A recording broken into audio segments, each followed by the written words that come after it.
welcome. We are here live streaming on YouTube at the Sedona International Film Fest 2016. And I'm Tanya June Moore, and I'm here with Lee Loughnane and Robert Lamm of Chicago, two of the founding members of this iconic band. Welcome to Sedona. Thank you very much. And thank you for last night. It was electric. It was our pleasure. It was. It was a lovely audience. We were feeling good about being in Sedona. I think, personally, we have lost horns in the rock music genre. We found them. And I love it that you found them. So, like, I was a band geek. So, how you have made them popular? How does that make you feel about all those other band geeks out there? Well, things in the music business usually come circular. So something that's popular like 30 years, 40 years ago will become again popular. So that's why the horns took over in our band. We were able to make our horns a lead voice as important as the lead vocal. So we're still trying to do that. I think you've succeeded. Well, thank you. There is no try. You've succeeded. So you were born in Brooklyn, New York, and moved to Chicago. And then moved to LA. And then you moved to LA, right? When you were transitioning as a teenager to Chicago, how was that feeling? From Brooklyn to Chicago? Yeah. I felt like I had gone from civilization to the Wild West. No, really, it was just sort of culturally very different than New York. But you know, it was like I kind of felt like I was moving into later on. We saw in Happy Days, yeah. You know, when it was about hot rods and cars and driving and all that. None of that existed in New York. Really? Yeah, maybe upstate, but not in the city. Not in the city, right? So anyway, I within a year or two in high school, I met up with the first group of guys that created a little band. And that was the beginning of my journey. Yeah. And you were born in Chicago. I was born and raised in Chicago. What side? North side. North side. Yes. And I moved to Elmwood Park within the first couple of years of my life, and I stayed there for 20 years. So how did you two hook up and become band Well, members? there was a band called the Missing Links, and Terry Caff, Walt Parazator, and Danny Serafin were in that band. And when that band broke up, I used to go sit in with that band at various clubs that they were working. And when that band broke up, Walt decided to form another band with horns and asked me to join them.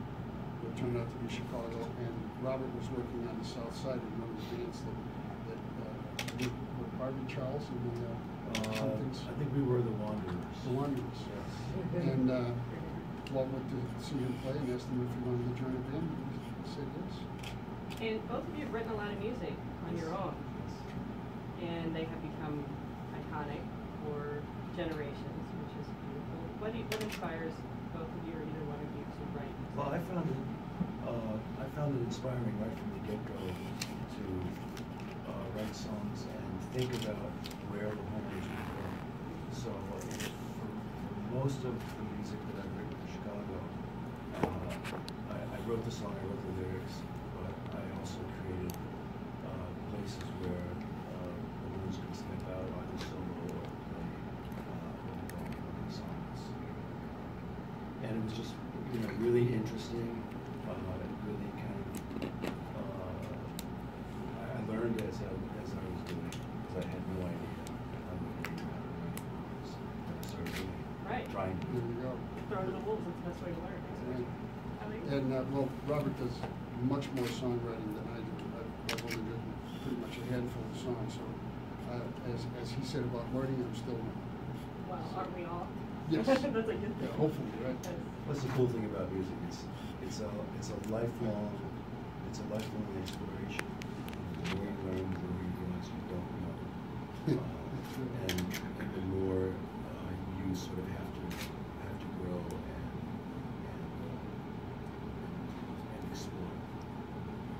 So looking back on a 40, 50-year career in this business that is 49 so far. It's 49. possible we'll make 50.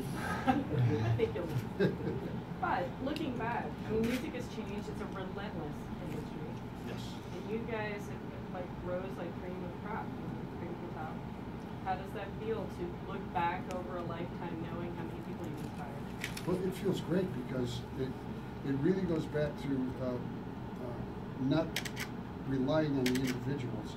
It has to go back to the music because different generations, as we have played for new generations as we've gone through our career, they have resonated with the same songs that we wrote 40 years ago. So, you know, something is right about it, and the writers couldn't have possibly known that different generations, younger generations, would resonate with the same songs. Right, and what I love about it is because even though you've been playing so long, you haven't had to reinvent yourself.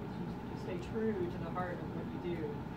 There's a lot of artists out there that continually come up with a new gimmick or a new way to be, and it's nice to see that you stay true to what you play. Yeah. So, I mean, that's how I think you become a master. You still a master. Keep doing the same thing. It's true, though. Well, we just Practice plant makes perfect. we just plant our feet and play music.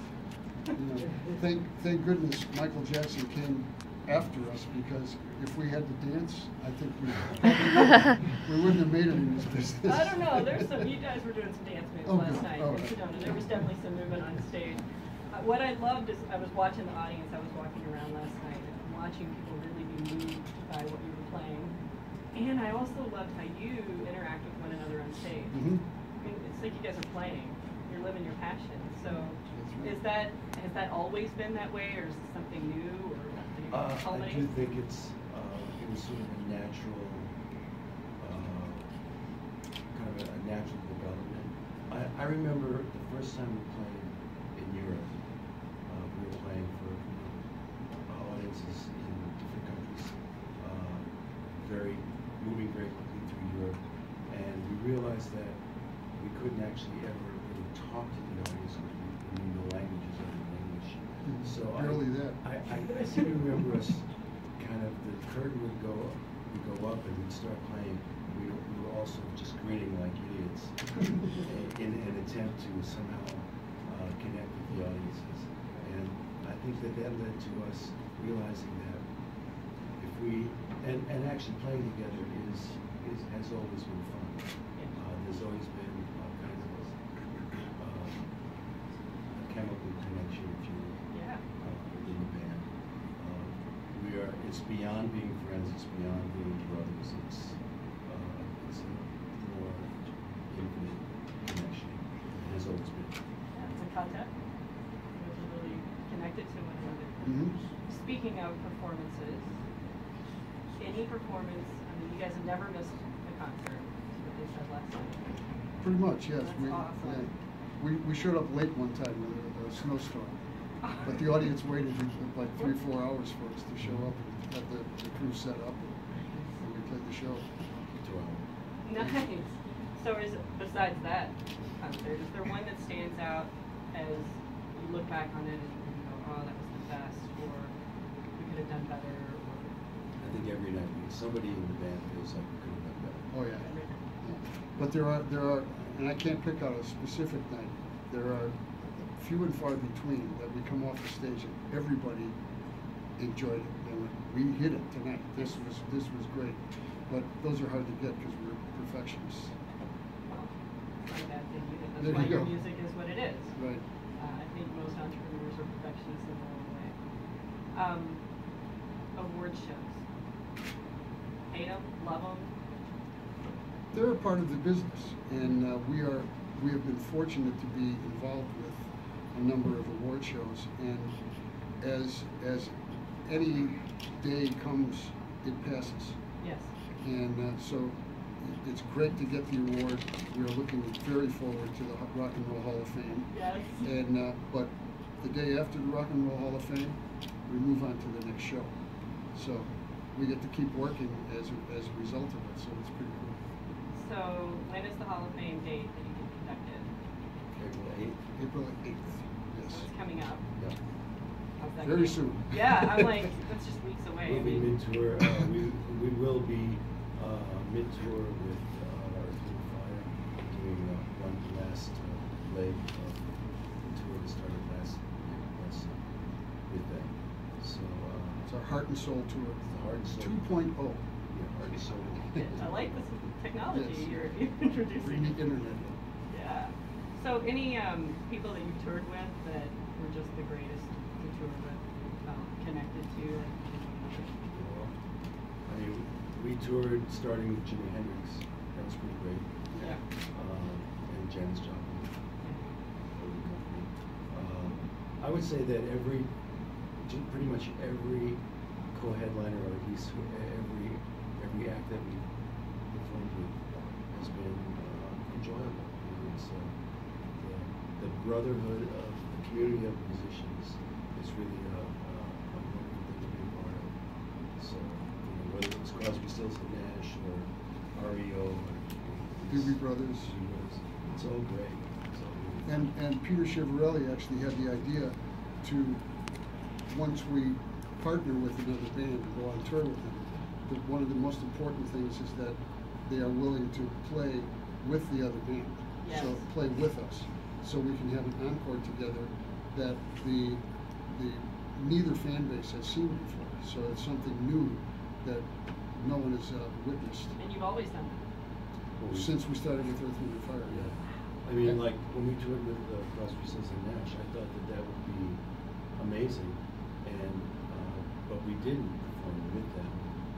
They went on before us, and then we left. Right. So,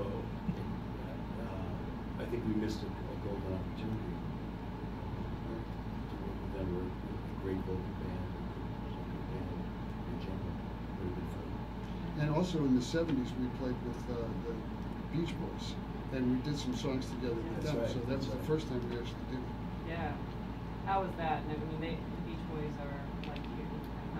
Yeah. How did that feel? Well, in those days, they were great. I mean, they were, Yeah. except for Brian, and Brian tried to join in a couple of times, but the Beach Boys were pretty much at full strength. So the two bands together was really awesome. Powerful. And it was a tour of not theaters but baseball stadiums. Yeah. So it was a huge production.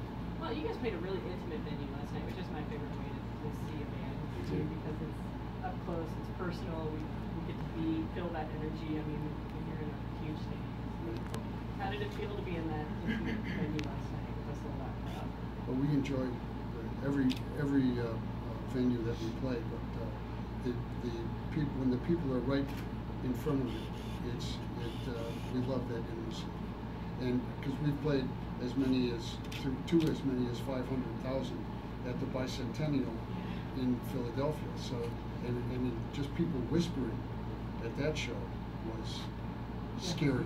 Yeah, yeah, right? Yeah, And we yeah. saw you interacting with the front row of the audience last Right. night, which I loved. They felt really special because you could see them Good. light up.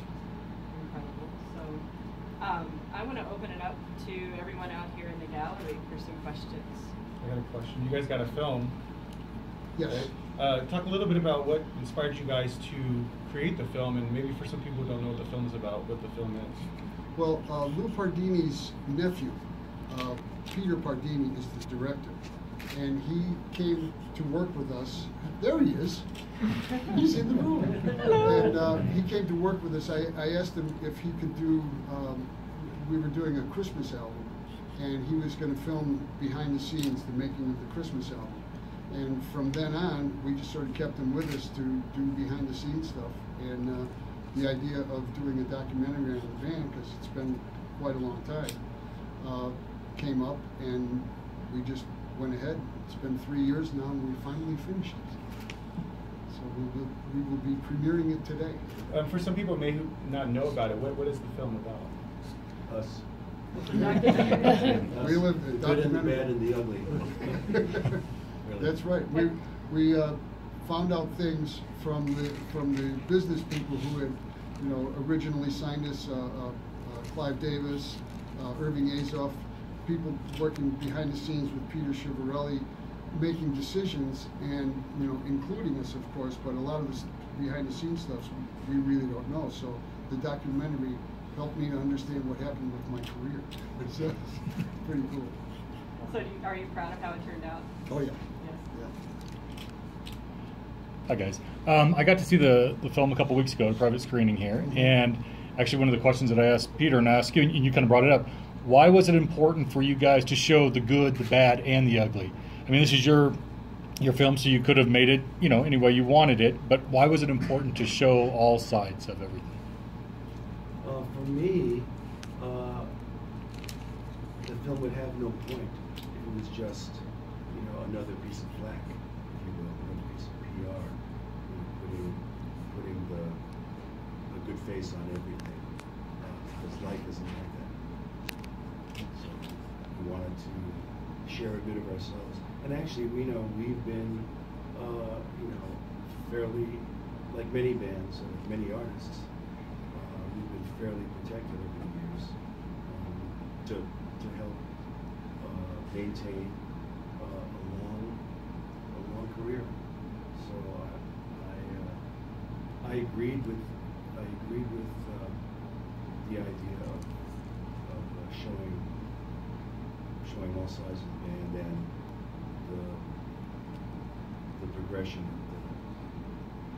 of the band with all the changes in it.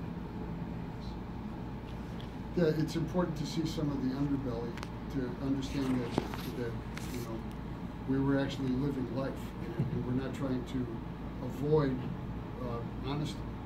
And I encouraged Peter Pardini that when he interviewed people, that they just tell their side of the story. We're not trying to get them to say any particular thing. Just tell us what you witnessed. I do think that what's interesting is that I'm sure Peter asked the same questions of each of us separately, and I'm sure the different answers point up the fact that, you know, we each have our own perception of what's going on, and it's not the same. And sometimes it is the same, and it pointed that out as well. What did you guys think of the final product? I like it. Yeah. I'm nervous that I'm hoping everyone else will as well. Yeah, it was great. I thought you know, it was it's very like when well you done. write a song. Hopefully someone else will like it besides yourself. Was it difficult reliving some of those experiences and then seeing them in film to be presented to the world? Well, I think as it was being made, we were just sort of going through our normal routine, and with the exception of, you know, sitting down and physically having an interview that encompassed a large portion of the picture. And then it was up to Peter Pardini to sit down and edit all of that together to make it a cohesive story. So we didn't really know what it was going to be until he was able to finish it off so we could see what our life was. I do regret that over the years, we didn't have the foresight to generate a lot of what would be archival footage. I've seen other documentaries that's an advantage. There is some archival footage in this film, but in retrospect, I wish everything had been documented to really get a taste of what living this life and making this music is like. Is there any part that's not in the film, like you just spoke about? There's lots of stuff that's not in it. Yeah, is there something you want to mention or talk about? No. Because I can't remember most of it. Well, I think there's enough in the film to give you an overview of what we went through. You know, liquor, drugs, and you know, we're here to talk about it. And Goodness, you like it here. Anyone else? Why do you guys think some bands make it through and some bands don't? I know it's a relationship, of course, but why do you think some relationships don't work out? And with some of the greats and somebody like you guys, what's the key to that success? I think that, well, obviously ego is a part of it. I think that some bands maybe just lose interest in music as a life and go on to something else or nothing else.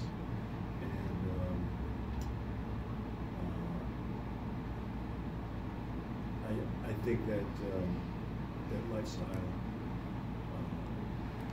or abusive lifestyle has a big effect on a lot of bands. It's not an easy life, and I'm not complaining. I feel so blessed to have had this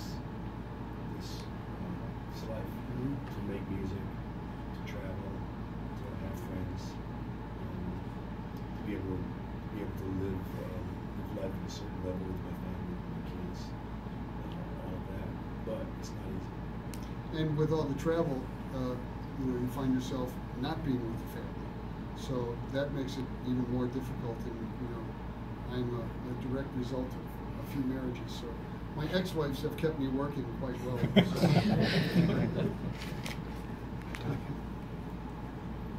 Well, we want to say thanks so much for being here at the Sedona Film Festival. You're going to play a great show again this evening. We're going to give it everything we got. Yeah, that's who you are, the perfectionist, and we love that. Thank you once again for being here, and I can't wait to see the film, and I know that they're sold out.